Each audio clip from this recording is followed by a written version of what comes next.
are now plugged into Hooked on Sonics with Bruce and Tony Kong.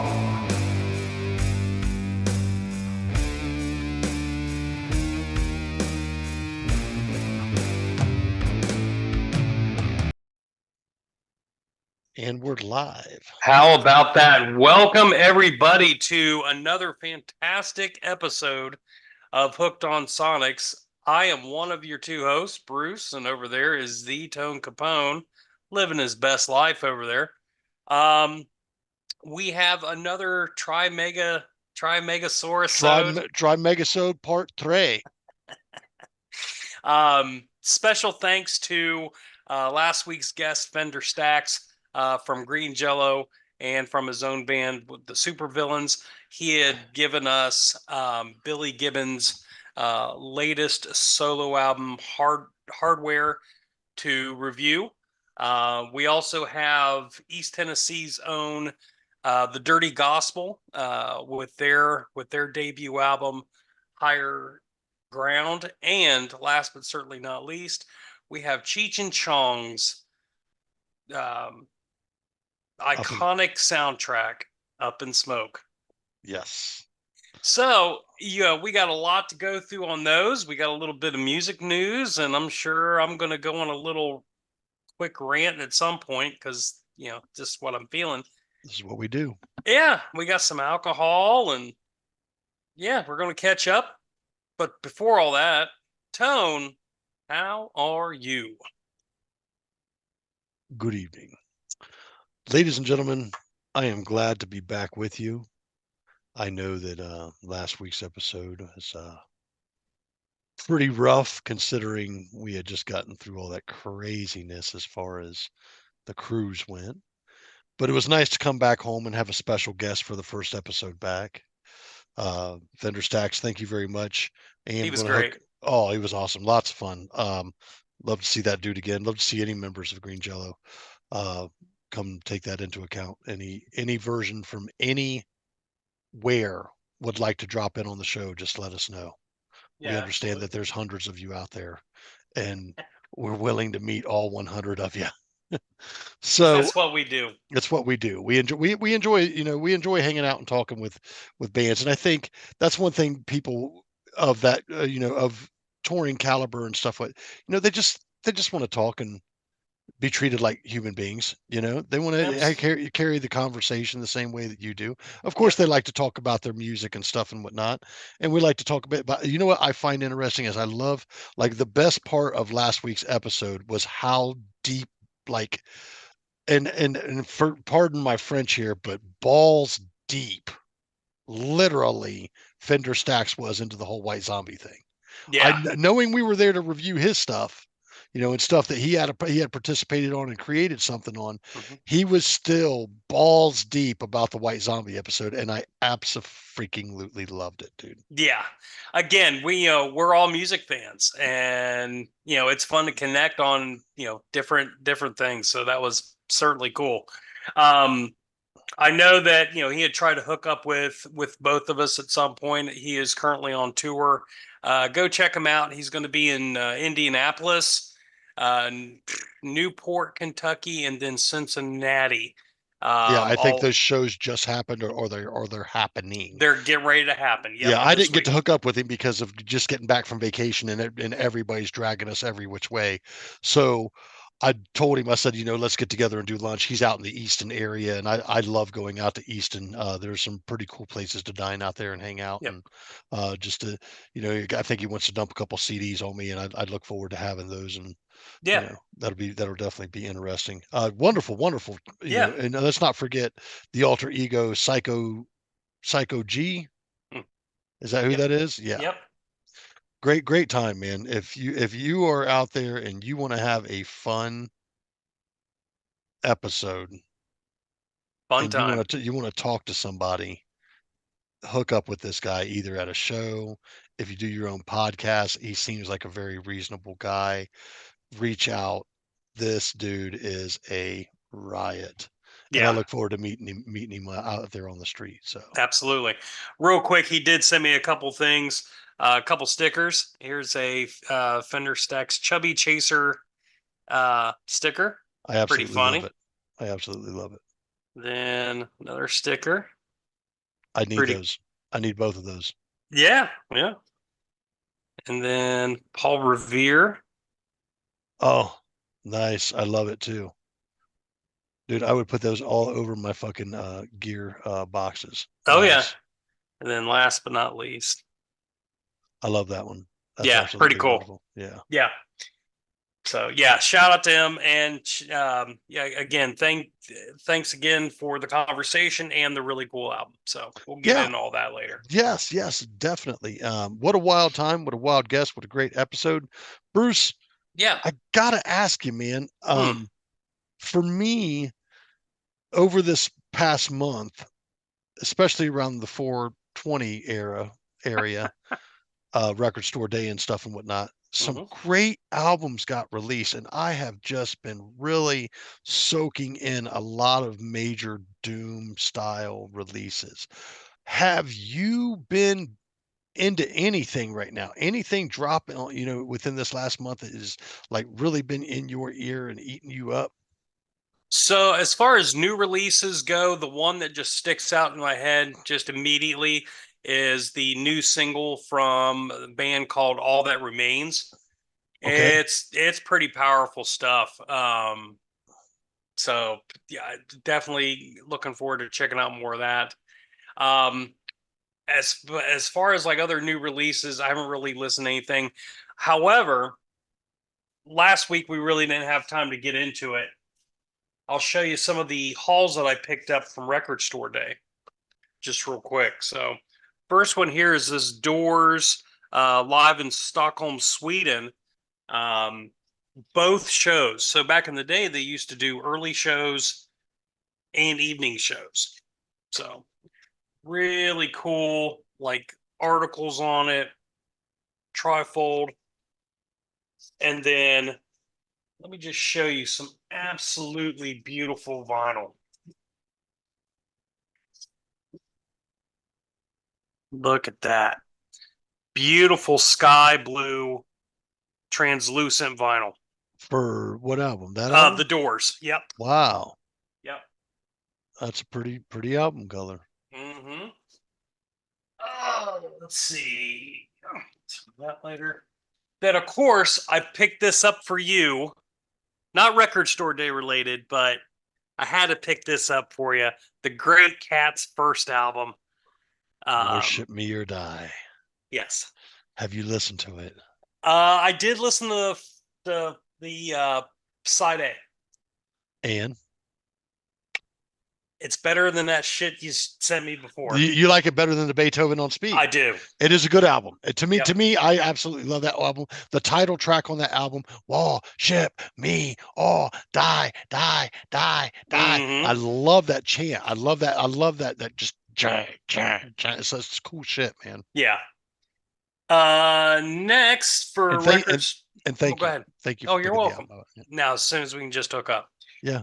Let's see. Also, another one of my favorite Willie Nelson albums that came out right after Shotgun Willie, which last year was a Record Store Day release. This is an expanded version of Phases and Stages.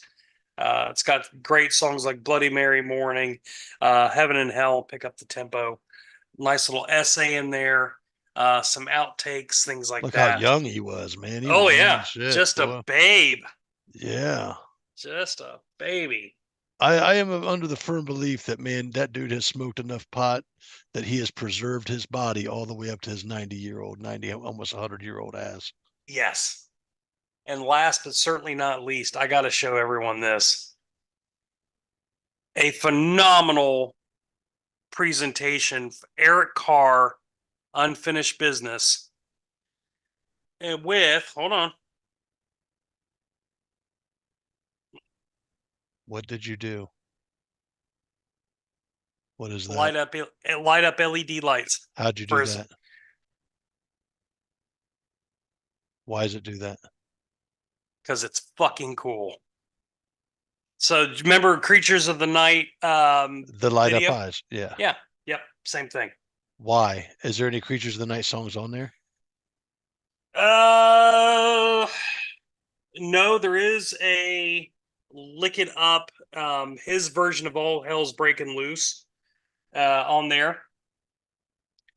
But really cool packaging here. Why would they use the Creatures of the Night cover They for didn't. They his didn't. It's album? the style. It's the style of Creatures of the Night. But he had a huge impact on Creatures of the Night. Listen, I'm not saying that he didn't, but my issue is, why would they use that cover? Why would they use that picture from that cover, but not put a Creatures of the Night song on the album? Why? Because Answers. they didn't have authorization to have those. These are all demos and unreleased stuff. Then how does it even carry? Like, is this from his? So let me ask you this: Yes, is this a Kiss release, or is this No. This is from his family or whatever? This is from his family. Interesting. And is it any good? Yes, there's some good stuff on here. Okay. Again, a lot of demos and stuff, but I like demo stuff. I'm cool with demo stuff. So yeah, that just makes me mad that they would use that cover, but not use, like, there's so many good songs on Creatures of the Night. Why could they not have anything like that? And obviously we know that Gene and Paul are authorize everything. Yeah. Yeah. So I can't get this out because of the static. This is a really cool. Yeah. It's a blue. I see blue that. vinyl. Yeah. Yeah. And then Eric Without Makeup. This has got some of his recordings from his couple of his bands prior to Kiss. The Cellarman and Mother Nature, Father Time. Okay.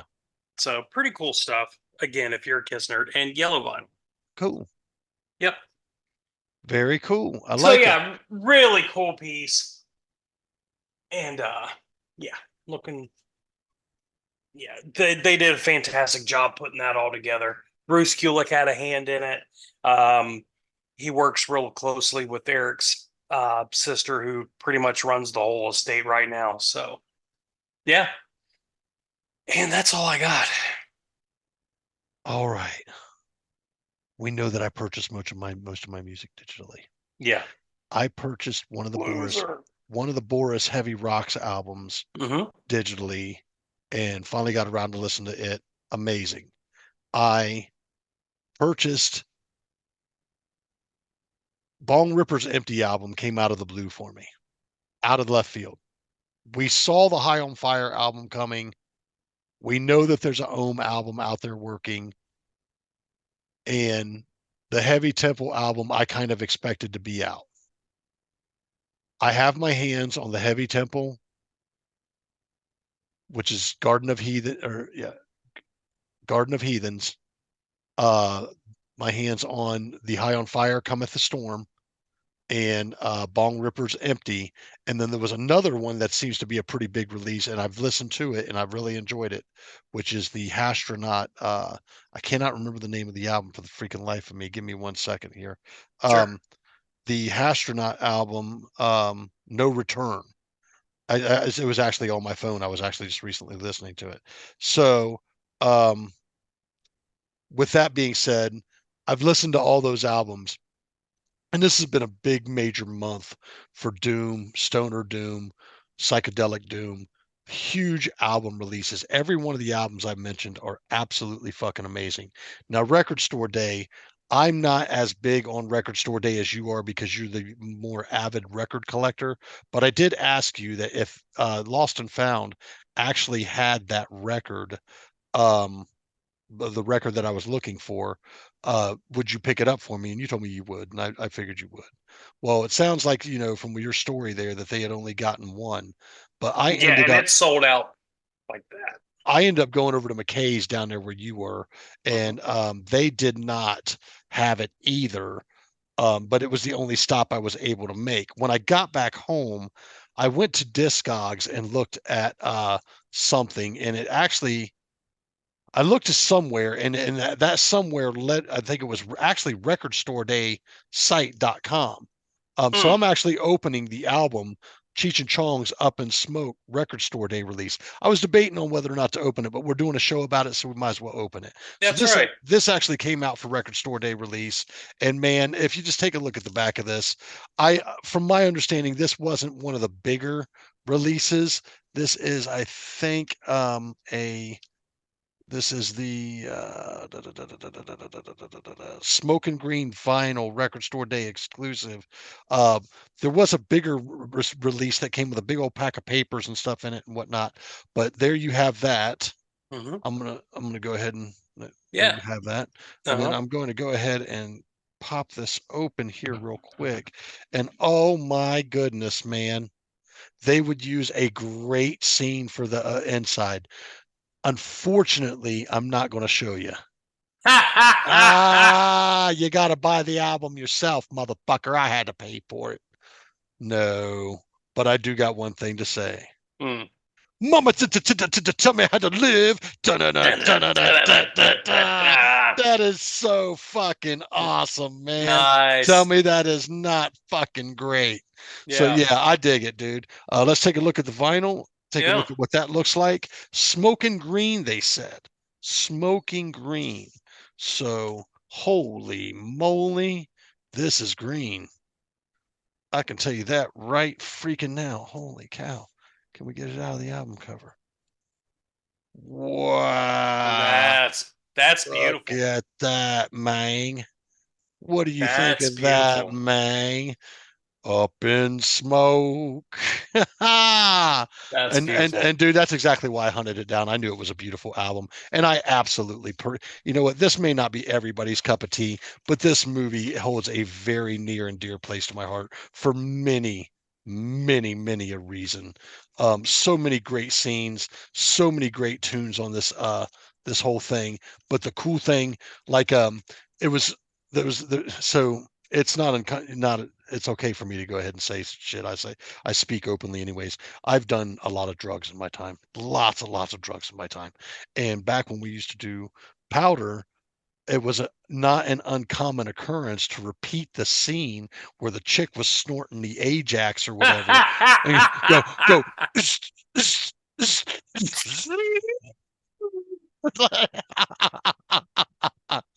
So, with that being said, man, yeah, this was a hell of a release. I'm very glad to get my hands on it. I also picked up their big bambooey, which I'm really happy about. Why did that crinkle up like that? Come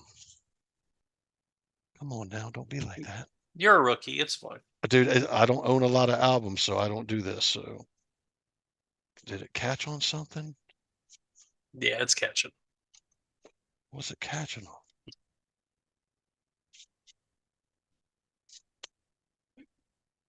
That's better than nothing, I guess. Fuck it. Yeah. But yeah, and then the back has a lot of different scenes, right? You know, there's the Yep. scene.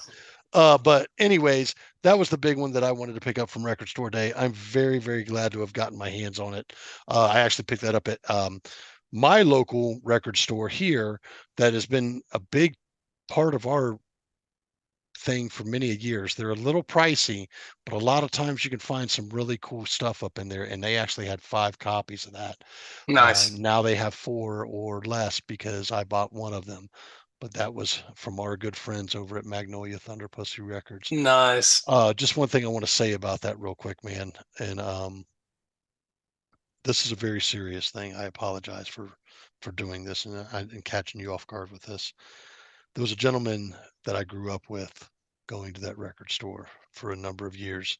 If you've been in there through the mid 90s up through the 2000s and whatnot, he was in there periodically after the 2000s, but he was definitely a big part of the store during the 90s and probably up to through the mid 2000s. His name was Artie. Almost, I want to say he was Filipino or Hawaiian looking guy. I don't know. He was just a bigger guy, really nice guy, dark hair. It is my understanding that he suffered a medical incident and is not in the same shape that he was in before. And I understand that there's a GoFundMe out there for him. So if you're local to Columbus and you're familiar with who Artie is, look out for that GoFundMe and give the brother a hand, man. He's probably sold you an album or a CD or two a few times. You know, So, I tell you what, put the link on our Facebook page. if I can find it, We'll man. share it. Yeah. If I can find it, man. Artie was a hell of a fucking guy, man. And the funny thing is, I tell people, I stopped listening to a lot of the radio younger. You know that. You Mhm. know that because I was always handing you shit like, where the fuck did you get this shit from? It's because of Artie and stuff at Magnolia. The dude turned me on to a lot of really cool shit. He is probably a good reason why I'm a huge Misfits dancing fan and stuff to this day. So my prayers and love and well wishes and speedy recovery to Artie. I hope you have a full recovery. You are a hell of a fucking guy, a wonderful fucking cat, and my my prayers are with his family and him. I hope he gets to feeling better. I've always liked Artie, so so with that being said, Yeah. enough of talking about that. We've got news and we've got drink reviews coming up. I'm going to make Yeah. mine very simple. I've got a Yeah. lemonade with some Buffalo Trace. Oh. We can pick up Buffalo Trace. We know that I rate Buffalo Trace easily, like between a 4.5 and a 5, just because it's a very easy and bourbon to introduce people to. Very wonderful tasting bourbon. Bruce has had many store picks of it. Mhm. I don't see store picks here in Columbus, Ohio, but I do see bottles of it, here and there. I do keep a bottle on the shelf. This is mixed with one of my favorite diet lemonades, Crystal Light. With that being said, this is an all-time banger for me. 5 out of 5. Whiskey, I'm going to give it today. It gets a 5 because it's just a solid fucking whiskey. There you go. Bruce, what are you Buffalo drinking on? Well, I got something new. This is from the Boulevard Brewing Company. Don't know exactly where they are out of. It's a limited release. Let's see. Oh, Kansas City, Missouri. Let's see. My buddy Alex Oakes gave me this to try on the air. It's a double barrel aged wheated imperial stout. Wow, that's a mouthful. Yeah. Is it any good? I don't know. We're going to find out. I haven't had it yet. Stouts can be tough, brother. That's rich. They are. That's very rich. When you talk about chewing beer, stouts are like that. Stouts and porters.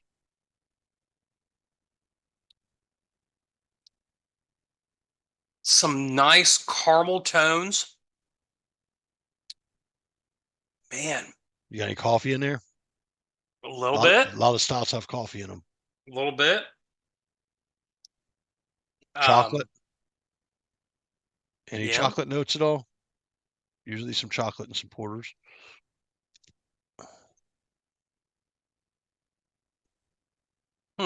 It's a filling beer. Yeah, super filling. Yeah. Man, this is pretty damn good. I don't really drink these things.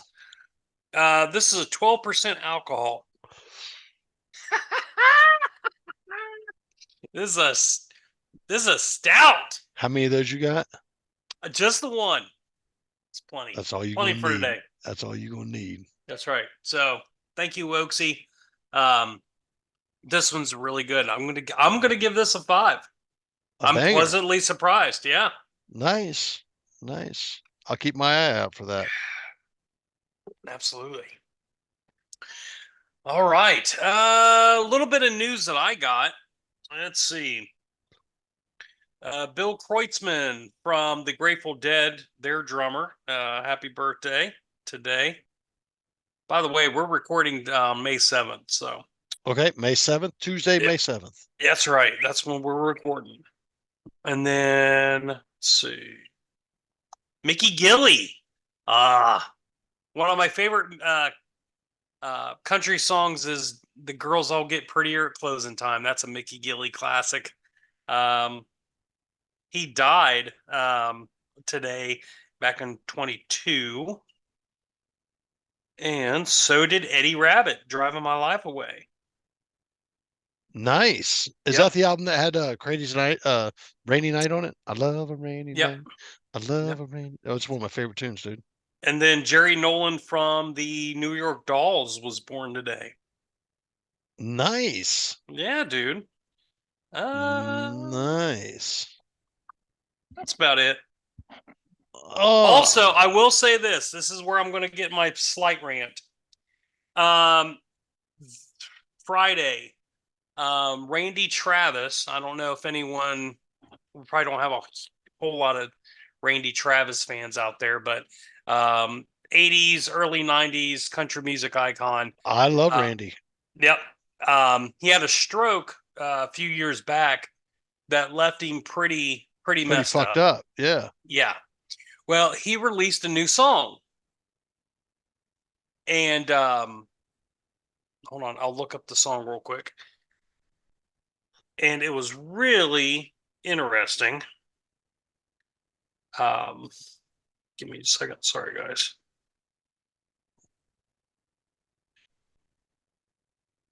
It's called Where That Came From. And super excited. I'm like, well, this doesn't make sense. Sounded just like old Randy. I was like, okay. And he's doing a ton of promo videos of like other people listening to it. And he's sitting there. And you can tell that he's still very debilitated. But this song was completely AI created. And they're releasing it as a single. And they're pushing it by saying, well, Randy was in full support of it and he had input in it and this, that, and the other.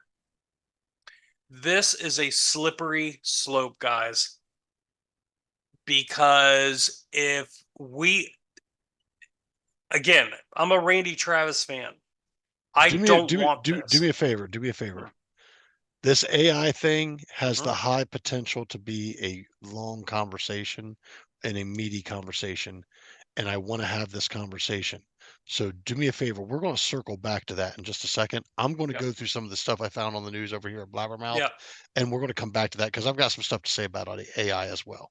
Okay. Do you mind about that? Yeah. I don't mean to cut you off, but so just real quick, over here at Blabbermouth, I see that we've got Pretty Reckless has a lot written for a new album. Jamie Josta shares a music video for Suicidality. Motley Crue shares official video recap of Secret Club show in New York City. Dark Tranquility announces a tour. Cold Chamber announces a tour with Fear Factory.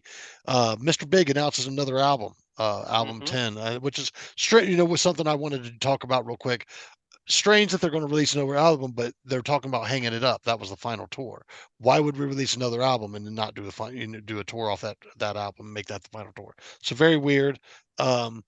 Simone Simmons releases an album. Falling Reverse doing a summer tour. Beartooth announces a tour. KK's Priest and Accept are going to be doing a tour. Monster Magnet. This was a big one for me. Monster Magnet is touring in Europe, man, and it looks like a pretty extensive tour. I've never seen them. You going to Europe? I want to see them so bad, dude. And they're from Jersey, dude. Why can't I not see these dudes? Why? Why can't I see them on a bill somewhere? Like even it's just a plane ticket. Like dude, if they showed up at like Muddy Roots, the big festival that does kind of doomstoner stuff and punk stuff and whatnot, I'll tell you what, dude. I would buy a Muddy Roots ticket just to see Monster Magnet because I've never seen them. And I'm such a huge fan, and it freaking fucking sucks. But other than that, it freaking fucking sucks. Dude, it's fucking shitty, dude, because I'd love to see them live. Like they are a mecca show for me. Like when you think about shows that you would love to see and know that the band still exists and know that they're still performing pretty freaking decently. You've got at least 4 or 5 of those. You got to go. I want to fucking see these guys. Please, just come within a state of me. Just all I need you to do is just come within a state of me. I'll figure it out. I will fucking figure it out. I'll pay for a hotel room if I've got to, but just come within a fucking state of me, man. Sorry, I'm a little shitty. But in other news, Heavy Tempo will be playing at the the Ace of Cups here in Columbus, which I'm very excited about. So I will be doing that, and I may even buy a VIP meet and greet ticket for $55, There you go. which I've never done. Push the show. Huh? Push the show. I will push the show, and here's the other thing. I want you to come up for the show. When is it? It's on a Wednesday, dude. Nope. It's on a motherfucking Wednesday, dude. Wah, wah. Womp, womp, womp. I would buy the ticket. You could sleep here and everything. I just had the opportunity to get free Oliver Anthony tickets for this Friday, and it's an hour away from me. Womp, womp, womp. Womp, womp, That's all right. Anyway. I am going to go do a couple shows. I'm going to go see Death to All on the 21st, and then I think the 16th or 17th I'm going to see High on Fire. Okay. I'm very pumped about that. But let's go back to this AI thing. So Yeah. the slippery slope thing. I'm going to guess your slippery slope is here we are, we have an artist who has created something, or something was magically created through AI, and we're selling it as this is the artist made this. Yep. I agree with you. I do agree with you. But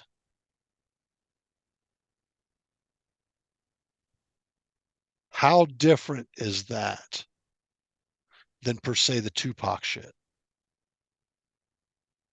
So let's think about that. So with the Tupac stuff, Tupac went into the studio and recorded a ton of fucking shit before he died.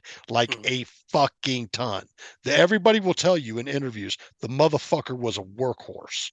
Okay. Tupac was no fucking joke. The dude would be in the studio constantly and had tons of shit written. Tons. Now, whether that shit was ever finalized or whatnot, they eventually took that material and would release it in his after death. How different is it? How different are we looking at here? So this song is not a demo. This was completely AI. Hold on a second. Go ahead. Yeah. Hello? What are we doing?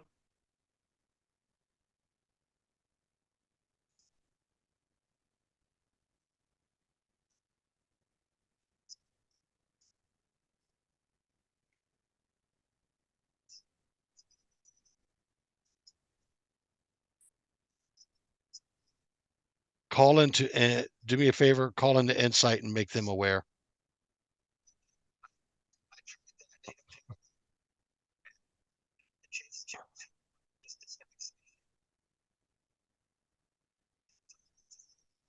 Mute, Tony.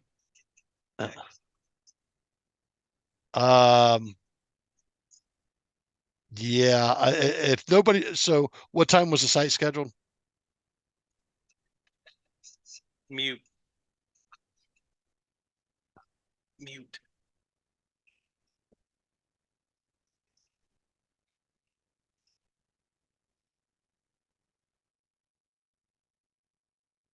Yeah. So while he's figuring all that out, because he's a big dumb animal, folks, but we love him.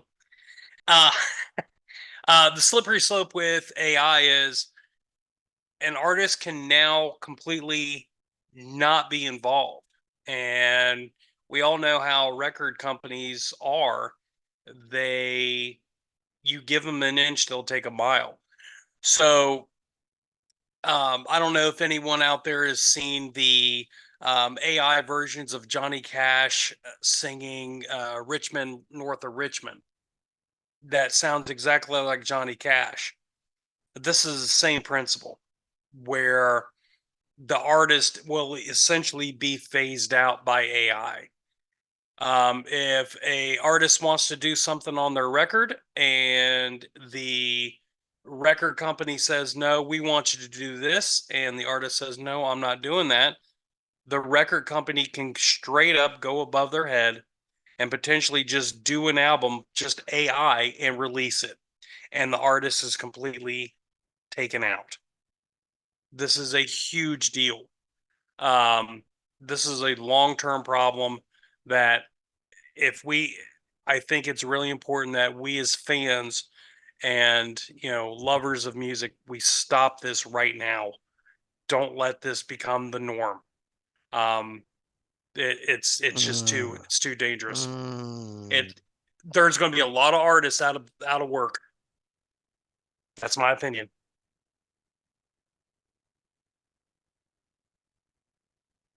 No. And then do you really want, okay, do you really want, say, AI released Gore album with AI generated vocals of the first lead singer? A Brocky? Yeah. Do you really want that? Let me put it to you like this. If Brocky had any material left, It's not about that. I think they No. should release it. No, that's different. This is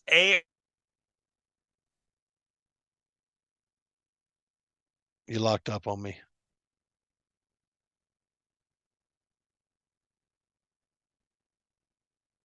You locked up on me.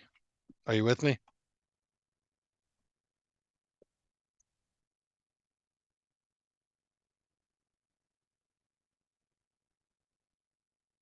Are you there?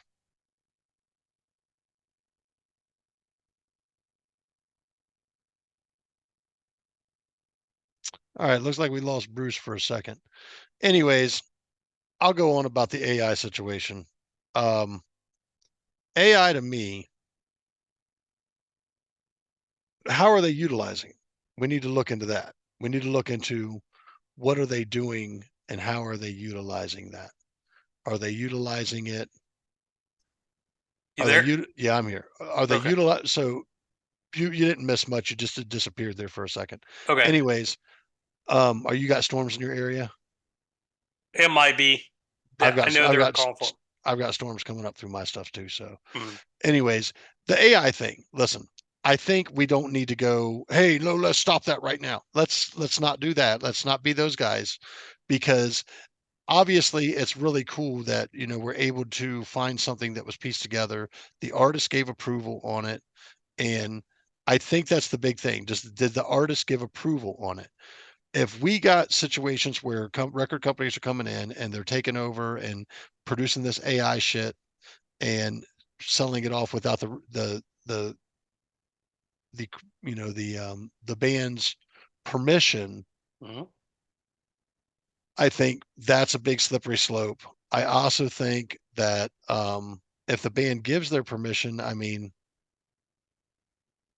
especially in situations of the deceased or debilitated, because the fans are going to, so they're going to buy it. All right. But it's not them. But okay, so what you're telling me is Randy Travis, who can't probably tour, right? Correct. Okay. Correct. Randy Travis, who is confined to his situation, Mm-hmm. is not allowed to say, hey, you have pieces and components of material that I would work on. That's where you're conflating it. This is completely AI generated. I don't know, man. He still signed off on it.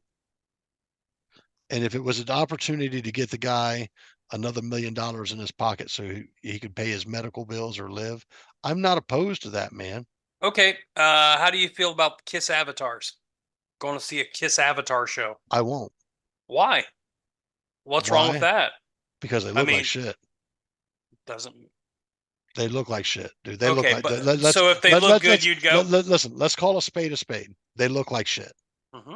Okay. If you can tell me the Kiss avatars look good, then I will fucking buy you the next Kiss release. No, they're awful. They're horrible. Mm-hmm. Okay. What do I think about the avatars going out and doing the show? I don't think it's any different than going out and catching a puppet show. Listen, let me ask you this. Do you remember when we were younger and you grew up in Columbus like me, right? There was a time right there off the front of the river, right there off the little pavilion went over there on the State House. They would, it might have been the State House, but there was a building that was across the river. They would shoot the laser light show on. Mm-hmm. Okay, the laser light show would do all kind of cool laser light shit, right? Mm-hmm. You saw the, MC Hammer and all that other good shit that what they would do, Did you still not have a good time? Although they're playing that artist's music. Are you Come really on, trying to dude. compare the two? I am. Th- It ain't. You're It isn't way no off different, base. dude. It's the- completely different. The avatars are no fucking different than the laser light show. Okay. All right, we should take a poll. I just Hey, disagree. listen. We should take a poll on this. We should Mm. take a poll on that. We should take a What's the poll on poll? that. What's the poll? Whether going to see something like the Kiss avatars is anything different than going to see like even a Broadway musical, dude. Something like Rock of Ages where they're performing a bunch of 80s shit. It's the 80s music bands and stuff, but it's not them. Right. But you're still paying to go see it. Yeah, I guess I just wouldn't be interested. No interest. Listen. But AI, okay, so a completely AI generated show. So let's just say Randy Travis. No. Hold on. Hold on. You're getting a little out of hand with this whole show shit because it You depends. brought the show up. No. I'm talking song. Okay. Okay. If the guy decides to do a song, an album, that's one thing. He worked with it, he signed off, he approved it. If we go out and go into this whole AI show thing because he's not able to perform, I don't see how that's any different than something like Brit Floyd going out and performing fucking Pink Floyd songs. Yeah, it just feels different to me. Dude, I can't differentiate the two. Is it the real thing? No. Is it approved by the real thing? Well, man, that's something to think about. That's something to think about. I don't give a fuck how you paint it. That's something. If they signed off on it, said yes, this is good, that's something to think about. Okay. So let me I put just, it, I just disagree. That's all. let me put it to you like this, okay?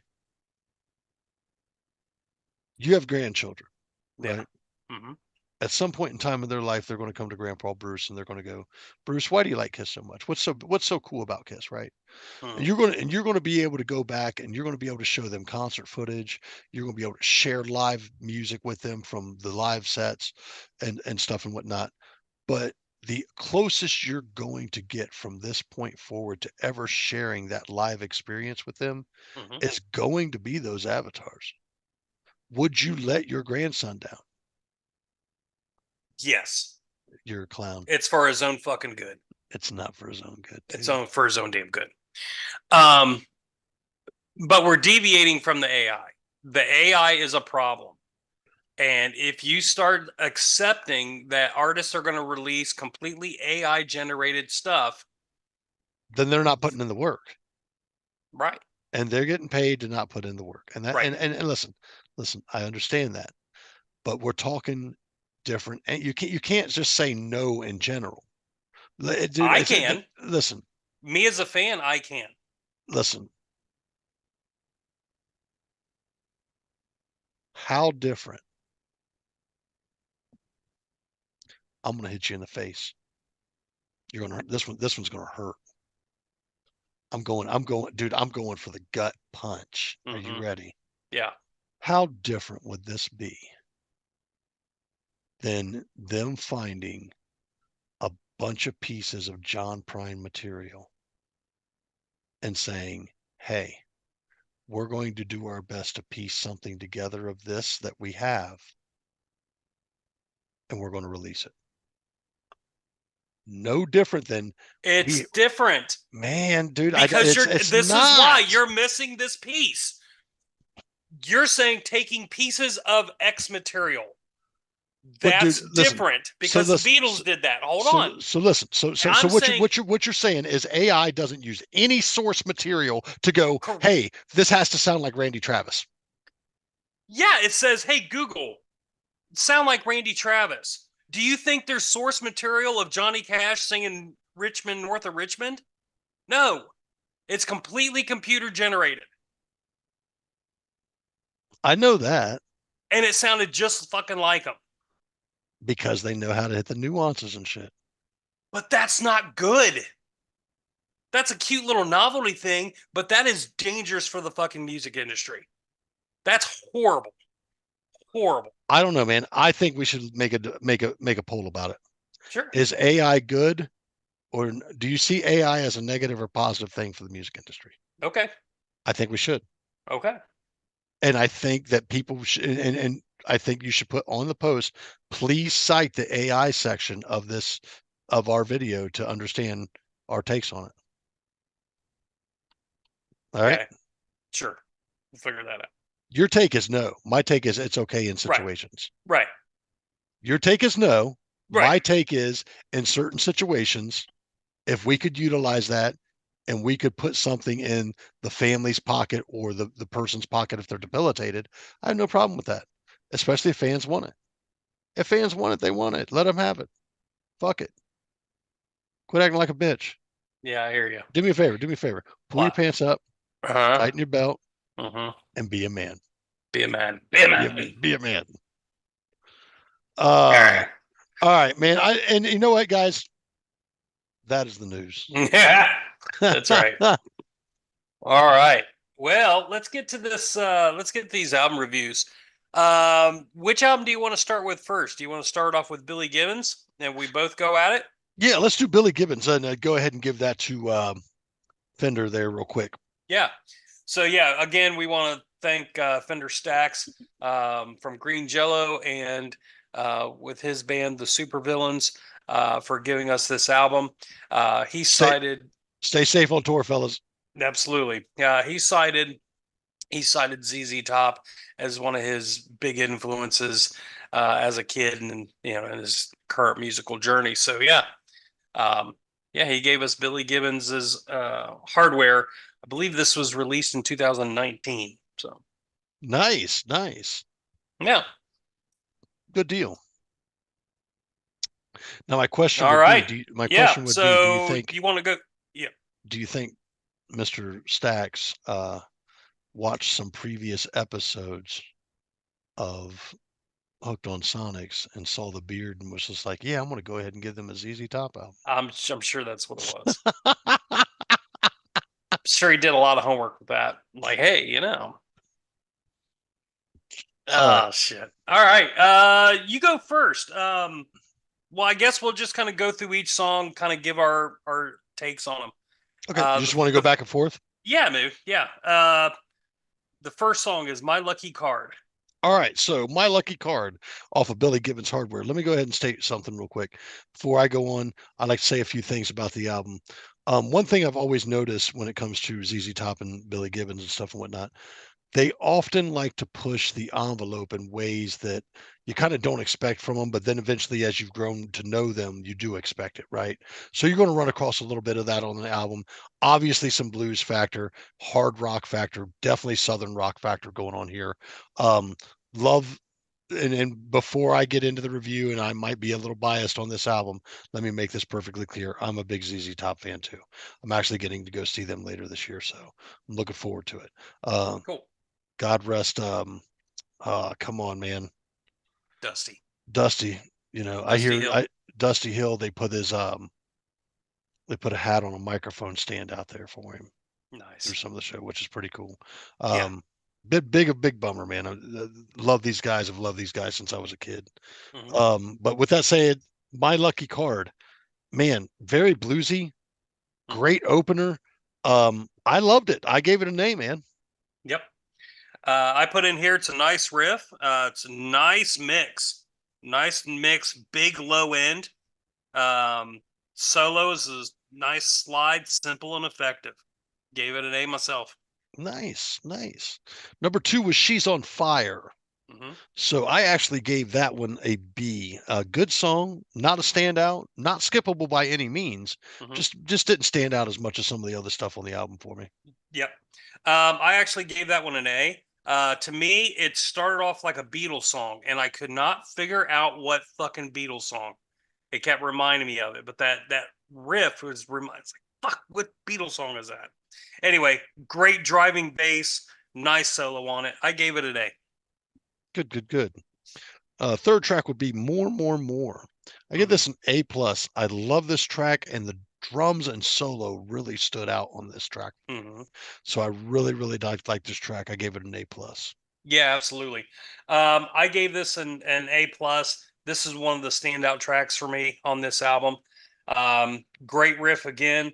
I could actually see this being a White Zombie song with that riff. Hmm. You know, killer solos on this. I think I recall that. Yeah. Yeah, it's just. I mean, a little southern rock, rockified, but this is definitely kind of a zombie feel to it. Had a I bit of totally dug it. bit of that groove. Yeah, I get it. Yep, yep. Okay. Next up, we had Shuffle, Step, and Slide. I gave that one a B. Mm, Good song, good groove. Um, once again, just not a major standout for me. Not really skippable. Let me go ahead and say this ahead of time. I didn't find any track on here skippable. This is a mhm. good album to listen to and just throw in and just kind of listen to. Yep. Other than that, yeah, good song, groove. I gave that one a B. I ended up still giving this an A. I will say that I thought the lyrics were a little weak.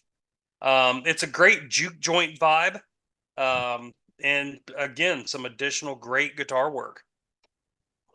But you're always going to get that from Gibbons. I mean, Yeah.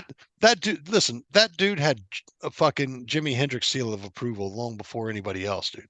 Mm-hmm. You know what I mean? So Mm-hmm. come on now. Yep. Track number 5, Vagabond Man. Mm-hmm. I gave this one an A plus. This was a standout track, and I found this to be a bit personal. Yeah. Felt like a really personal style track, like somebody was really writing from within some experience and stuff and whatnot. And I really, really, really love that track. So I gave that one an A plus. Yeah. I gave that an A plus as well. Another standout track, and this is my favorite song on this album. It might be mine Um, as well. I actually texted Fender. I'm like, dude, fucking Vagabond Man. Yeah. What a fantastic fucking song. His voice is perfect for this song. Um, the lyrics are really spoke to me. Like I said, just a heart wrenching solo on that song. And man, if you take into consideration, this album has 12 tracks on it, right? Mm-hmm. This thing was dropped in perfectly, Mm-hmm. you know, perfectly. Like, we got you grooving, but check this out. Yeah. You know what I'm saying? Yeah. I like that a lot. Yep. Let's see. Next up is Spanish Fly. Spanish Fly, I gave an A. Said it Mm-hmm. was a killer tune, very mellow and groovy.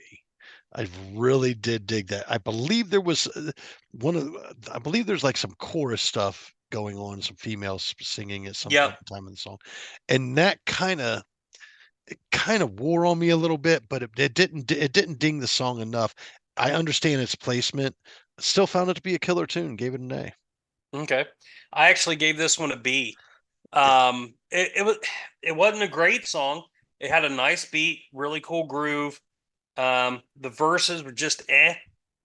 Chorus is really catchy, and again, cool guitars and a nice breakdown with the drums towards the end, where the drummer, whoever the drummer was on that, did a fantastic job towards the end, Right. rounding that song out. Just wasn't a favorite song of mine, so I just gave it a B. Okay. I want to ask something real quick, if you don't mind. Yeah. Do you know who he is utilizing for the other two members on the work on this? I don't. Are they like what is his name? Frank Beard, the drummer? Mm-hmm.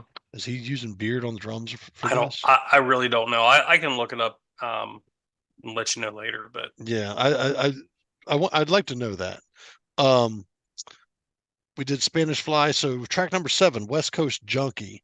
mm-hmm. Um, so let me explain. This song almost got a B from me. Mm.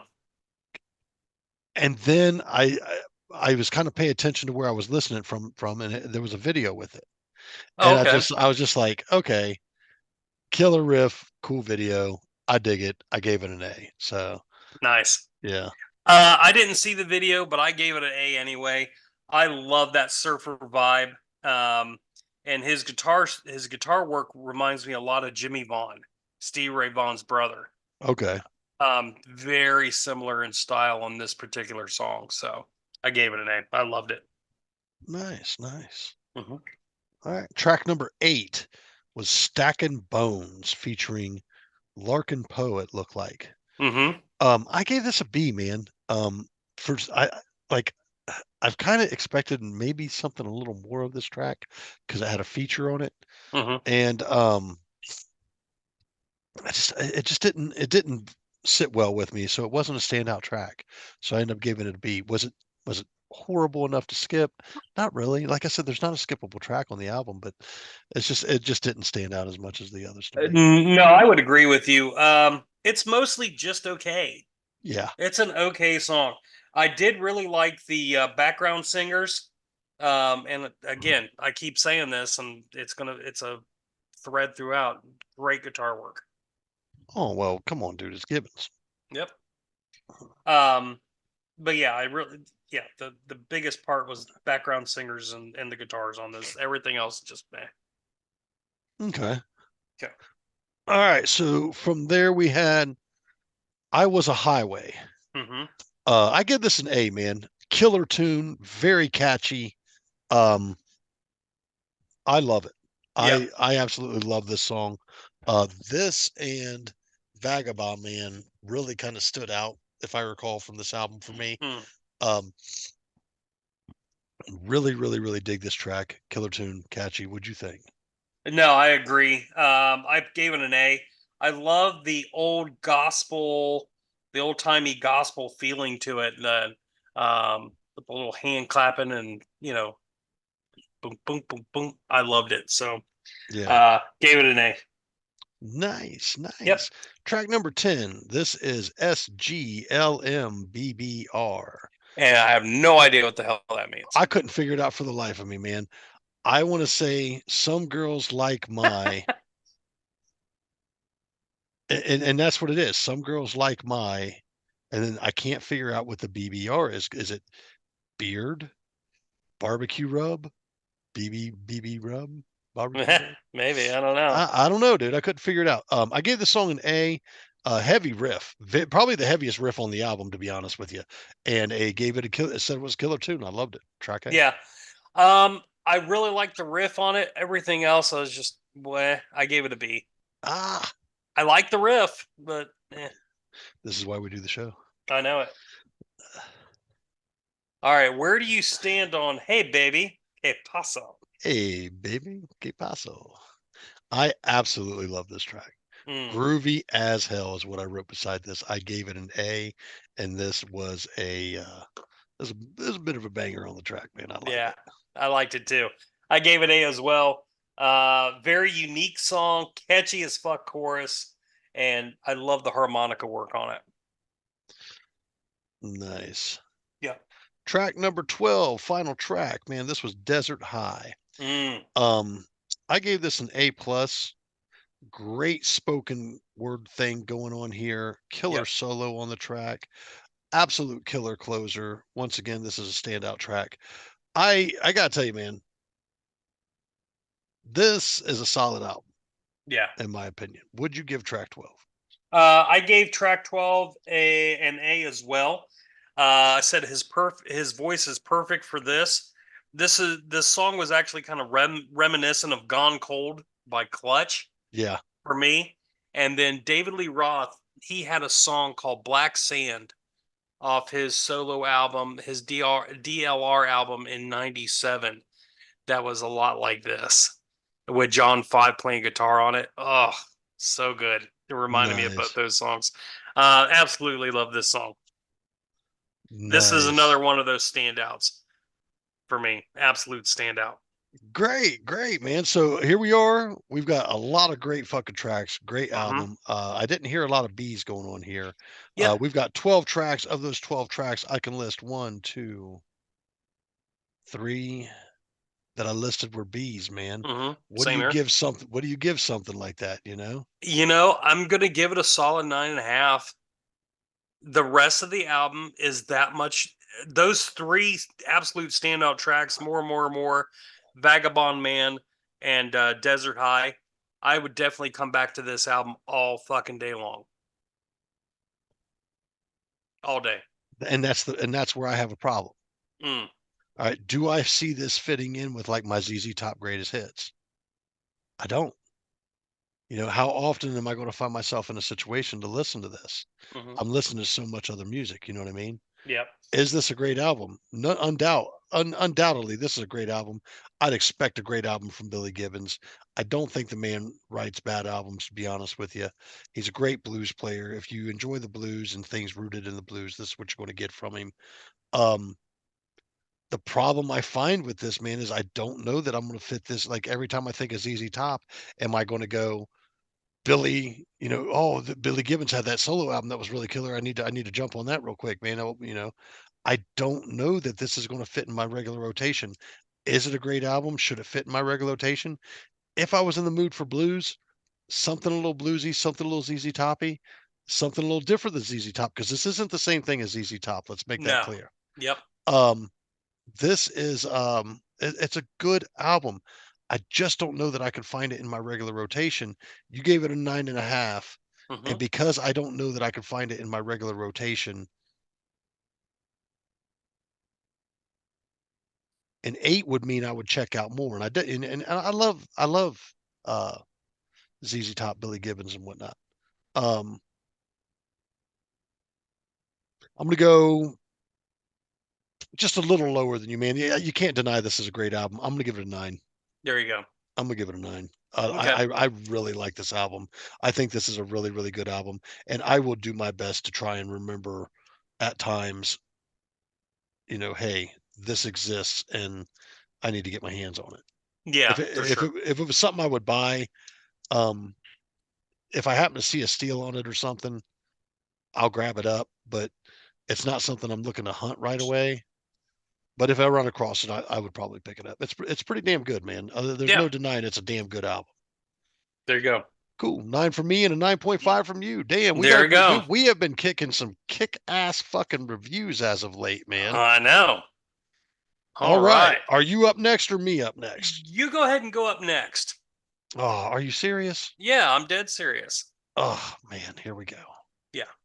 I haven't even rated this album yet. So let's talk about it. I was given a band that Bruce had the pleasure of seeing called The Dirty Gospel. And this is, I believe, their latest release. Do you know when this was released, Bruce? 2022. Okay. So it's a couple years old. And this is The Dirty Gospel's Higher Ground. You guys know I like to say something about the album beforehand, kind of sum some things up. Let me go ahead and say this. You guys have heard me say this 1,000 times before. I'm going to say it again. All the players are in place. All of the band is in place. Vocal and lead standouts, bass and drums are on point. That's what I wrote right on this. This is a good album. Let me go ahead and get into the review of that. We have 10 tracks, and of those 10 tracks, first track would be Say My Name. I've been on a kick of rating things really good and trying to be a little more critical. And I got to tell you, when it's good, man. It's just, you got to call it what it is, right? So I gave this track an A. Great opener, great solo. Kind of sets the pace for the album, that's for sure. Yeah. I do dig it. Track number 2, Ink on My Arm. Very good song. Great fucking groove. I gave that one an A as well. Track number 3, Stepping In. I love the main riff. There's a killer solo in this one. And whoever's doing the guitar work here, man, kudos. Great job, man. Yep, his name is Jared Jett. Let me tell you something. We talked about this before. There are guitar players and musicians that have their own DNA. This guy's DNA is definitely very bluesy. I really, really like it. Definitely rooted in some Southern rock. I really, really like that. Man, the guy sounds good. You could tell that he's playing by feel. I prefer, I don't care how sloppy you are. I don't care how technical you are. There, you can hear when someone's playing by feel instead of just playing notes to play fucking notes. Yeah. And I really like that about this guitar player. So I'm gonna give it a big shout out to Jared Jett. You said Yep. nice, great job, man. Um, Stepping in, I gave that an A. Already gone, track number 5. So in the beginning of this, there's an STP style riff. Mm. There's a really STP style feel here. And I hate comparing things to this or that, but there's a familiarity with that, right? STP style riff. There's a ballad style thing going on here. I gave this one A, man. I liked this one a lot as well. Yep. Track number 5, we get to Secondhand Drunk. This started off and it was going to be a B for me. Really? Dude, it was. I had to go back and listen to it again, and that doesn't happen often Mm-hmm. because I was on the cusp of a B or an A.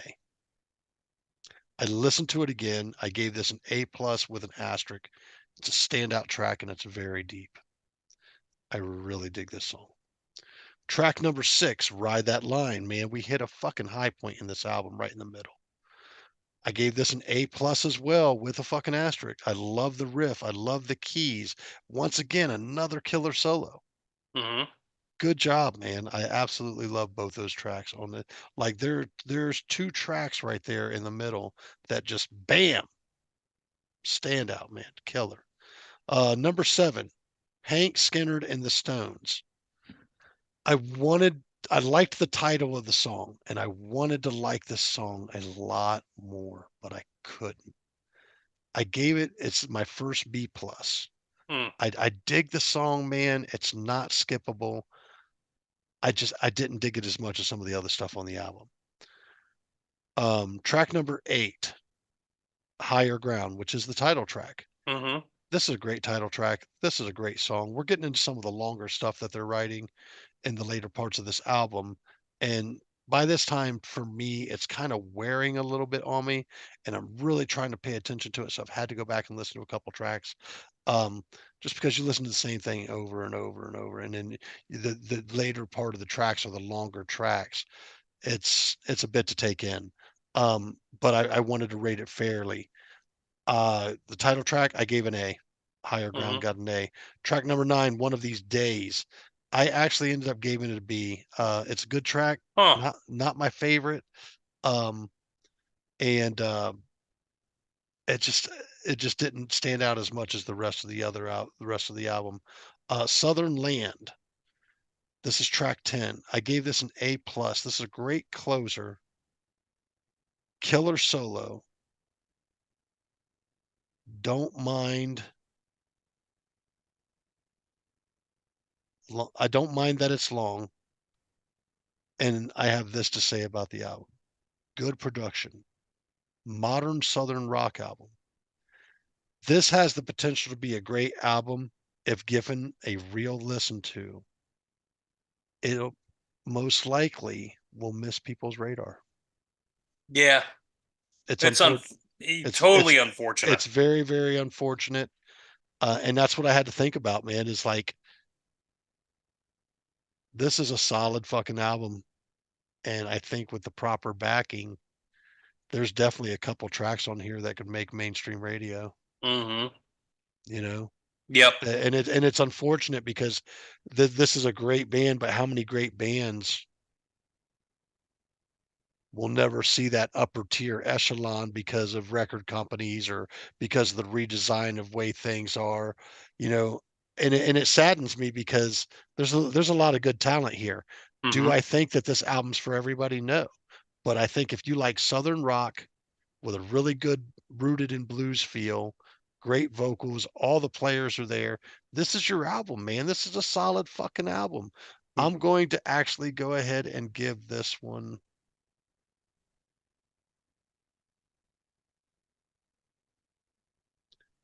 dude, out of fucking 10 tracks, I gave 2 Bs.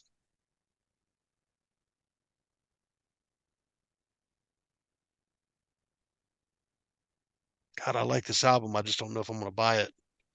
And that's where I got to weigh in another choice. God, it's good. It's good, but it's just I don't know if it's going to make my collection, man. I will say this: I would love to see some more of their stuff. Yeah. So, if Garrett or Jared or John or anyone else in the band, let us know if you're working on some new stuff, man. We're really excited to hear some more. I got to take into consideration I only gave it 2 Bs out of a 10-track album. I mean, if I'm rating at 100% scale, 2 Bs, man, I got to be somewhere between an 8.5 and a 9, right? 8.5 and a 9.5. Mm-hmm.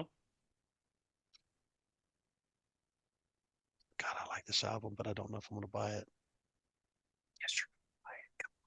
What are we doing?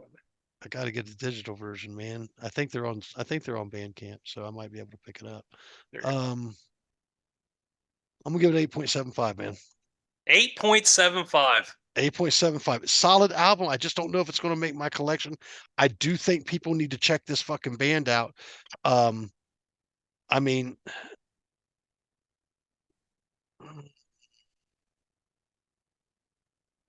You're sticking with 8.75. dude, you're bending my arm here because dude, like it's this is one of the tougher reviews I've had to do, man, because I don't feel like I'm being critical enough on fucking albums, and I hate that these guys would be the ones that get the fucking ding here, and I don't want to ding them for that, man. But the truth, let's take things into consideration. Mm-hmm. 10 tracks, no skippables, solid No. album. We're going to that automatically gives it a solid fucking 7.58, right? Mm-hmm. But of those 2 tracks, or of those 10 tracks, 2, they're not skippable, but they're not really as standout as the rest of the album. So it doesn't make it a perfect 10. Right. Now, will this album see the popularity that it deserves? Probably, with the proper fucking backing, it could. I don't know who's backing these guys, but there are tracks on here that could make mainstream entertainment. However, who is handling the fucking backing here? Is that what these guys want? Are they happy being hometown heroes? Me personally, I love being a hometown hero. You know what I mean? So I don't know what's going on here. I don't know. I believe there's maybe one other album by these guys, and I'm definitely going to check it out, man. But at the end of the day, am I buying this? Am I listening to this? Is this making my rotation? It's good. It's a great fucking album. But am I buying it? I bought the Thinky Flesh album. Would I give that? 10. Pretty sure you gave it a 10. Yeah. If not, you should have. And there's no disrespect to these guys. I've given it nothing but praise. No, no. But for me and where it would fit in my album collection and whether or not I would own it, I can't say that, man, this is a 9.5. I'm going out and buying it right away. I've got other things on my mind that I'm looking to pick up. All right. This is in the ranks if I run across a good deal on it or whatever. If I go to Bandcamp and Bandcamp Friday, let's say it's $5, I'll snatch it up. But if they come through, I may check these guys out in concert, man. And bands that make an 8 or above can get my concert viewing. Yeah. Well, I can tell you from personal experience, these guys are fucking ballers. Dude, their singer is insanely fucking. This is from one singer to another, man. That guy has got pipes on him, man. So give me a second, man. Let me really fucking assess this because I don't know that it's fair that I hit it with an 8.75, but I also don't want to fucking, man. It scares me because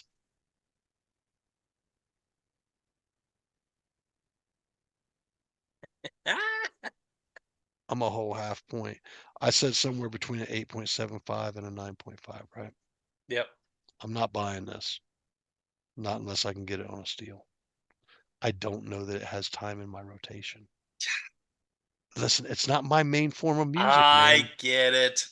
It's not. I get it. And this is why we do the show. I'm sticking with my 8.75. Ugh. You can agree all you want. Yeah. 8.75 out of 10. That's a solid fucking I rating, dude. know, but listen, again, I And fell in listen, let me explain something. Mhm. No disrespect to the band, no disrespect to the No. music. This band deserves good backing. Oh yeah. They got some good shit going on. Yep. Do So I think do I think that there's a chance that they could break? There's a lot out there to make yourself stand out. you know what? They're still plenty young enough. They've got a Grammy award-winning producer that produced this album, Travis Wyrick. What else did he So produce? I don't know. I Because didn't have time to. because I can't say this. The production on the album is phenomenal. Hmm. Yeah. And listen, I'm not sliding this band the whole point 1.25 point because they suck or anything like that. Right. I'm sliding it because, dude, I just like if you give me an album and I really enjoy it, I'll go buy it. I went and bought the Thinky Flesh album. Hmm. You know, I showed it to Kate. Kate enjoyed it. I could show this to Kate. She's going to enjoy this. I guarantee you 1,000% Kate's going to enjoy this. So you should buy it for her. I may. I'll buy There it you for go. me. I'll buy it for me too, Yeah. but it still doesn't change my rating of 8.75, dude. All right. Me being super generous, I would give it a 9.25, but I just don't know that with the other factors in place that I can hit it with a 9.25, Gotcha. you know. So All you're right. up. Yeah, so okay, real quick, I'm just gonna go through here. Say My Name's absolute single worthy track opener. Hey, A you do the review. I'm huh? Do the review. Don't I'm just going single to. it out. Do the damn review. I'm I'd going give it to. the album some freaking love. Oh yeah, this guy, fucking 8-pointer over here. Anyway, yeah, Say My Name, fantastic. Garrett's voice kind of reminds me a little bit of Miles Kennedy. Dude, the dude's good. Yeah, Oh I wouldn't disagree with you on the Miles Kennedy comment. yeah, super cool. This whole album, for the most part, feels like the best parts of a classic Shooter Jennings album to me. Just tonality and just kind of attitude and feel. Um, I just and it also kind of reminds me a little bit of Dirty Honey. And you know what? I wanted to say that too. Now the other thing, and when it comes to bands like Dirty Honey and these guys, I want to say that this is a very modern sounding Southern rock. Yeah. Yep. Yep. I agree. Next up, Ink on My Arm. One of my favorite tracks on here. This is a very personal. It feels very personal. Again, I one of the things I love about this song is whenever I meet people and I'm trying to strike up a conversation, they got tattoos. I ask them, okay, what's your favorite tattoo? What's the story behind that tattoo? Because tattoos have a story, good, bad, or indifferent. And this song really hits on that fact that there's meaning behind all of it, even if it was, oh god, that was a horrible mistake. Okay, that's fine. It's still a good story. So Ink on My Arm, beautiful song. A all day. Stepping in next up, fantastic fucking heavy riff. Bum, ba-dum, bum, bum, bum, bum, bum, bum. I loved it. Uh, a for me. Already Gone. Again, this could be a good single um, on mainstream radio. I love the song. I gave it an A. What I'm kind of disappointed in, and I didn't realize it till you was going through your review. Um, Probably my favorite track on this whole album, Secondhand Drunk, is not on the vinyl. What? Yep. Probably because of space. Probably because of space, but it was not on there. So I was like, oh no. Um, Secondhand, Oh, I would get my yes, money back. shit. Call No. them and tell them you want your money back now. You call them right now. You go to the next show. You hand them the album. You say it's missing a track. Yeah, just throw it out. Yeah, sure. Secondhand Drunk is probably my favorite song on this album. It's great, dude. It's killer. Oh, That middle section of the album, if that's the CD version. Whoa. yeah. So one of the things that threw me off about that, and it took me a couple times to listen to it, was the guitar pattern, and then how his vocals come in on that. And I was like, oh God, where's that going? And then it just laid right in. Beautiful, beautiful song. Love that song. Let's see. Ride That Line. That was I gave that one actually an A minus. It was not my favorite song on there. Not skippable, but I'm like, eh. So A minus for me. Hank Skinner and the Stones. Really love this song because I'm a fan of all three of these artists. So and I completely related to that song. Higher Ground, again, that bum bum bum bum bum bum bum bum bum. It's a very catchy riff. It's again, this could be a single on mainstream radio. Dude, that's what I kept saying that over and over on this album. This could easily make a mainstream cut. Yep. One of these days, I don't off the top of my head, I don't remember what it sounded like off the top of my head. I just don't remember. And then last is Southern Land. I put in here, this is a love letter to Maryville, Tennessee. This is a love letter to hometown. And how he was describing, just stuff that goes on. It's like, yeah, man, that's what it's like. Beautiful ending to this album. I absolutely fucking love these guys. I love this album. This is a 9.75 for me. 9.75 all day. All things considered, we're not that far off. No, we're not. All things considered, we're not that far off. I think where we're off is this is more my style of music on an everyday basis, and it's not yours. Exactly. I think that's it. Exactly. Yep.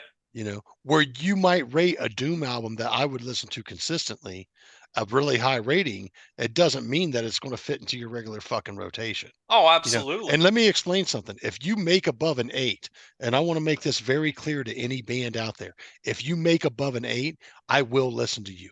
I will check out more of your stuff.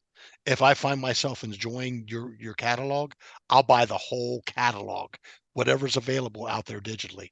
Let me make that very fucking clear. Okay. But if it's not something I think I'm going to find myself listening to consistently, I'm not doing myself any justice throwing away money. And I think anybody would feel the same way. Yep. Kate would love it. Listen, and if I do buy it, it'll be definitely as something I throw in. I ended up just making Kate's memory stick. And on that memory stick, I stuck that recent Chris Stapleton album. I actually bought that for her. And I told her, I said, I'm going to buy a fucking CD ripper for the computer. Okay. And I said, I'm going to put that on your memory stick along with that pink CD that I bought her. So fucking, I went up to fucking, get this, dude. Check this out. You want to hear some crazy shit?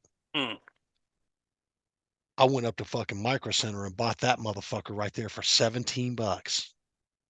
Is it a hard drive? It's a fucking disk drive. It'll burn DVDs. It'll burn fucking CDs. It'll rip them. And all I'll do is use it to rip CDs that I buy. That way I'm not double buying the digital version of it. I rip it and I put it to a USB stick that I usually listen to. I know a lot of people don't agree with that, but I own it. And that's how I compact my music library. I don't own a lot of CDs because people steal from me. You know what I mean? They fucking, you know what I'm talking, shut up. Oh, Bruce. yeah. You know what I'm talking about. You loan a CD out, it never makes it back. Especially one of a kind items that you can never be duplicated again. I know. especially when a place is burnt down to a ground. But yeah, and these people are horrible. They're They're horrible people. horrible human beings. I'm one of them. You said No. you're gonna find it though. I think I might. I think, dude, there's a possibility it exists. I will tell you that. There is a possibility it exists. Where it's at, I don't know. But Who knows? you know what? I may even take this since band practice got moved to Thursday. I may take tomorrow to take a look around. Oh, don't tease me. Don't tease me with a good time. All right. If I find it, Mhm. you got to come up for the Heavy Temple show. Well, let's not. No. Ah, come on. It's a Wednesday. I I'm up here trying to make money moves. build a bridge and get over it. Oh shit! All right, here we go. I've got Cheech and Chong's movie soundtrack to Up in Smoke. This bad boy was released in September of 1978. How about that? Seems like a lifetime ago. Yeah. Now, I will preface this by saying I have never watched this whole movie in its entirety. You're a horrible human being. Never. Like, I was more of a as far as Cheech and Chong movies, I like the Korskin brothers. Ah. See? That's my go-to Cheech and Chong stuff. Ah. Up and smoking nice dreams. I don't think I've ever even I don't think I've seen a clip of Nice Dreams. I don't know. The ice cream truck. I don't know. I'd have to look. Anyway. Sergeant But Stadenko. that's on this one. All right. I'm just going to go through it. Okay. The first thing is a bit of dialogue. When Tommy Chong's character, Man, he's his dad's yelling at him and shit. It's Finkelstein's shit kid. This is gonna be a running theme through this fucking album with me. They condensed this bit to shit. Like, this is only 14 seconds, but his dad's whole fucking monologue On the movie? Yeah, on the movie is. But dude, it's worth its own track. They did the album that way. But listen, that bit that he did on the album, how much would it take of the album?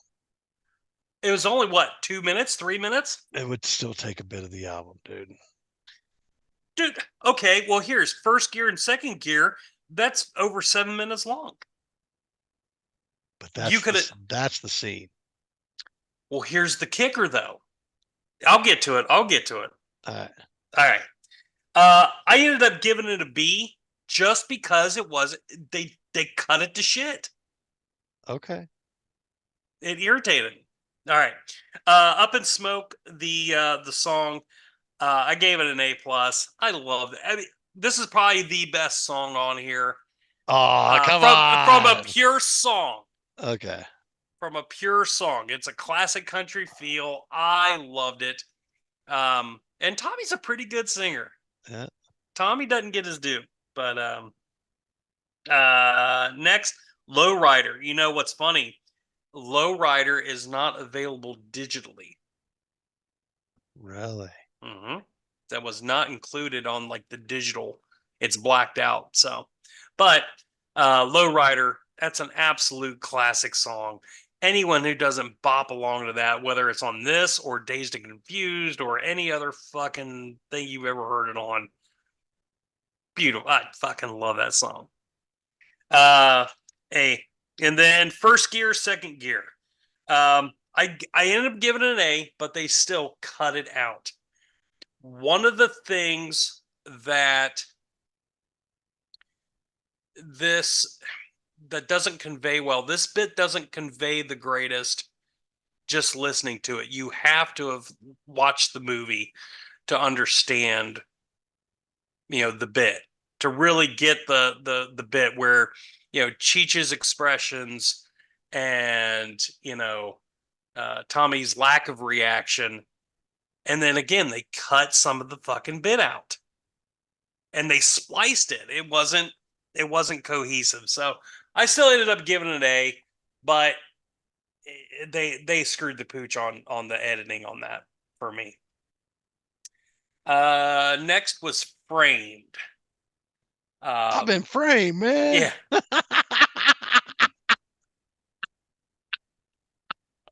In the movie, that is just so great, dude. Yeah.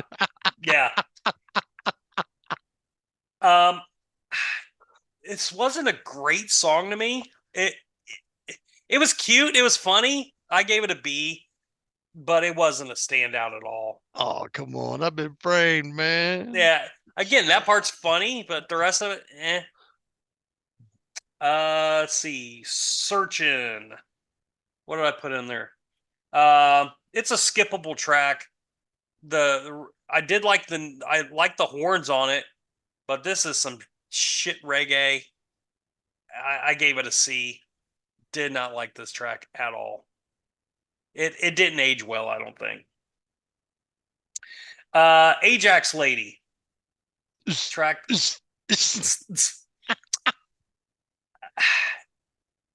Again, I'm gonna ding it. I'm gonna ding you in the head, dude. Because they cut it. They cut it, and it's a better gag visually. It makes more sense visually. Especially when she's doing that gagging shit and everything. That's hysterical. The whole, and just like the way she does that tongue roll thing. Yeah. That was so great. But I gotta ding it because they cut it to shit again. For me. Strawberries. It's an instrumental, just typical filler soundtrack music. I gave it a C. It's skippable. Let's see. Then there was another instrumental after that. Here Comes the Mounties to the Rescue. With a title like that, I was really hoping for some good shit. Just another instrumental, skippable, and it went nowhere. It's just filler. Just ugh. So another C on that. Then the dialogue, sometimes when you gotta go, you can't. I really like that. First off, can we just say Stacy Keach as an actor, completely underrated, and yeah, phenomenal in this. I gave this an A. It was really funny. Classic, man. Yep. Next was it was an instrumental, Lost Due to Incompetence, theme for a Big Green Van. This is an absolute great song. Great 70s vibe. I mean, great guitar work on this fucking thing. This is another standout track for me. So between Up in Smoke and Lost Due to Incompetence, probably two of my favorite songs on this album. It's good. It's really good. Lard Ass. Hysterical. Hysterical. This is Hardhead. No, Hard Hat. What'd you give that? I ended up giving it an A. You had to. Yeah,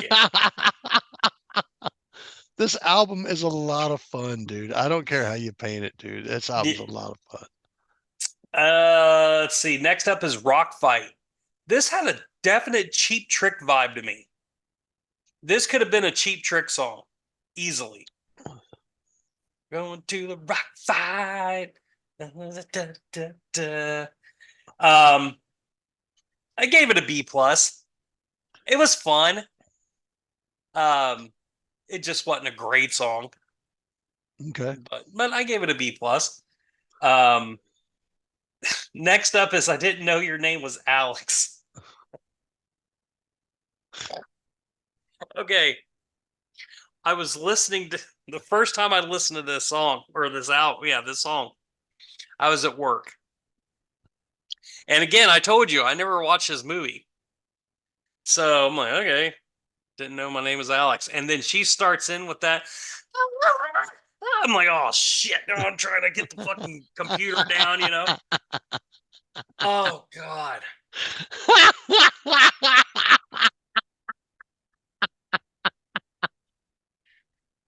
So good. This is another one of those bits that, again, it needs the visual on it. It's a funny listen, but the visual could have been a warning. Could have just been a slight warning. I guess that's what I get for not watching the movie. And then I pulled up the clip afterwards. I'm like, fuckers. That's great. But it made you look up the clip. It did make me look up the clip. Like, what the fuck else is going on? So, and what was weird, she was just talking to herself. Like, she was going through that whole thing just talking to herself. And, like, I don't know. It was wild. Just wild. Then Earache My Eye. This, I love the horns in it. This is a classic scene, and the picture of Cheech in the fucking tutu. It's iconic. That's an iconic thing. So iconic visual. I gave it an A. I gave it an A. It was really fun, and it first appeared on their 1974 album, Cheech and Chong's Wedding Album. Did you know that? Interesting. Yeah. So, and then and that could fit for the youth of this generation. Then it ends up with Up in Smoke, the reprise. Again, just a little synopsis of Up in Smoke. I didn't really rate it because it's just a quick little thing and nothing different. So right. All in all, I don't. There are some good songs on here, and there is some funny dialogue on here. I don't think it's a great soundtrack. Man, I don't think it's a great soundtrack. I don't think it does a good enough job representing on how good the movie is or how funny the movie is. I think a little bit of it gets lost in translation on that. I'm definitely going to watch Up in Smoke in its entirety probably this weekend. But you're going to hate me for it, and that's okay. I'm giving this album, I'll give it a 7.5. I'm probably not going to listen to this whole album again. Bummer, man. I'll listen to a couple songs over again, but as a whole album, I'm probably not going to listen to this again. Interesting. All right, brother. Well, there it is, man. There's the There it reviews. is. 3 big albums for another Try Megasode. What are you giving it? Hold on. What are you giving this fucker? To me, that is a solid 8.5 for me, dude. I love the album. I love it. It's an 8.5, dude. I love listening. I love remembering all those scenes and stuff and whatnot. So Yeah, it's a solid 8.5 for me, and it fits in my library for a reason. Hey, at least Dirty Gospel got a better ranking. With that being said, if you like what you see here, please like, comment, subscribe. Catch us on all your favorite podcast streaming services. The podcast or the information for some of this streaming services may not be available right away. Bruce and I have got to kind of discuss some of that information there. With that being said, it will be up on YouTube. It will be up at Spotify, and look for us there. Apple streaming, it should be up soon. We got to go and take a look at what's going on with Podomatic, which we distribute some of our stuff through for you to view and listen to. We've kind of hit capacity there, so we got to figure out what we're going to do with that. Other than that, we will definitely see you guys next week. Bruce, got an album for me? I do.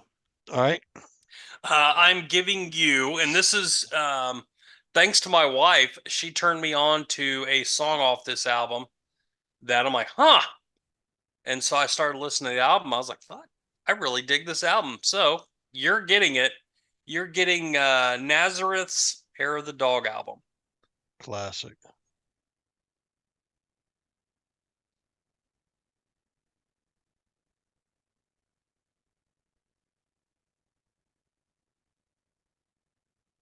What do I got? I didn't have anything for you until you gave me something. So I'll do that sometimes. I am Okay. going to give you something out of left field. Mm-hmm. I saw this album, but I didn't find a good enough copy at McKay's. Okay. And I saw a couple of their albums, and I just could not find good enough copies that I wanted to add to my collection. I'm going to give you the album that I'm definitely familiar with, Mm-hmm. as opposed to the one I'm not so familiar with. Mm-hmm. I am giving you Uriah Heep, The Magician's Birthday. All right. Some 70s classic stuff right there for next week. Psychedelic. There's a reason why I kind of want to dump this on you, man, is because like you seem to like a lot of the psychedelic stuff as far as doom and stuff goes. Mhm. And I'm really hoping that you dig Uriah Heep as much as like there's not too many people that I know are Uriah Heep fans like myself. Greg Northrup from Beyond Neptune, the singer and bass player, is a big Uriah Heep fan. I'm a Uriah Heep fan as well. My dad's a big Uriah Heep fan. He turned me on to him. And then um dude, they're just either you caught them or you didn't, man. And it's kind of like Nazareth, either you caught them or you didn't. You know what I Yeah. mean? So that's kind of where I was able to spawn that idea off of. But with that being said, man, I really do appreciate it. That's going to be a fun album to review. I'm giving you a great album to review. I hope you enjoyed as much as I'm pretty damn sure I'm going to enjoy this album. With that being said, I'm Tone, I'm Bruce. and we are Hooked on Sonics, and we will see you guys next time. Thank you so much for tuning in. All and don't think we don't notice 67 subscribers out there on YouTube and other realms. So we're probably breaking close to 100. Tell your friends, man. Stop in and drop in and let us know what albums you'd like us to review. We love to Yep. hear from you guys. Once again, please like, comment, subscribe. Bruce and Tone from Hooked on Sonics checking out. See ya.